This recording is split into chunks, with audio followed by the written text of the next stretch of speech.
আর ফ্রেন্ডের মুসলমান আজকে 14 তারিখ, আজকে কোচিং থেকে পিকনিকে নিয়ে যাচ্ছে। 3টার সময় হচ্ছে তোমার মেকআপ ক্লাস দিচ্ছে, কোচিং এ এক্সাম দিছে।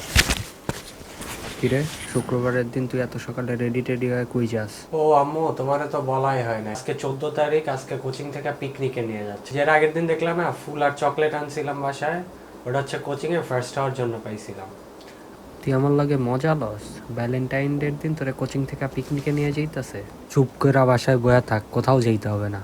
কিরে, শুক্রবারের দিন দুপুরবেলা তুই না খায়া দেয় রেডি হয়ে কই যাস? আম্মু আজকে ওই যে হুট করে এই যে কিছুক্ষণ আগে ভার্সিটি থেকে মেসেজ আসছে যে 3টার সময় হচ্ছে তোমার মেকআপ ক্লাস দিচ্ছে। তো খেয়ে যা।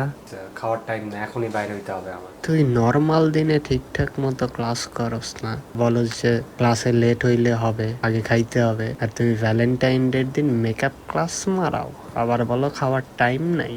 আম্মু, তোমারে তো বলা হয় নাই, আজকে কিন্তু বাসায় আসতে লেট হবে, 11টা বাজবে। তোর আসতে লেট হবে মানে? আর তুই কই যাস?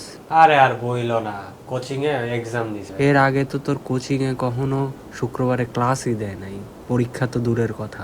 এক্সাম তো 3 ঘন্টার, তাহলে তোর 11টা বাজবে কেন? আজকে একটা একটা এক্সাম না তো, একবারে 2টা এক্সাম দিছে।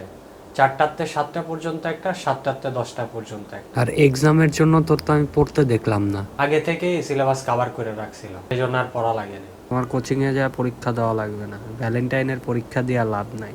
আসল পরীক্ষার প্রস্তুতি নাও বাসায় বইসা। আম্মু, আমি বাইরে হইতেছি, আসতে লেট হবে, আর রাত্রেবেলা আমার জন্য রান্না করো না। রাত্রে খাবি না মানে? কই যা? ওই যে একটা দাওয়াতে যাইতাছি মুসলমানের, আর ফ্রেন্ডের মুসলমান। ফ্রেন্ডের মুসলমানি মানে? আরে ফ্রেন্ডের মুসলমানি বলতে ফ্রেন্ডের ছোট ভাইয়ের মুসলমানি আর কি। আমার জানা মতে তোর ফ্রেন্ডের তো কোনো ছোট ভাই নাই।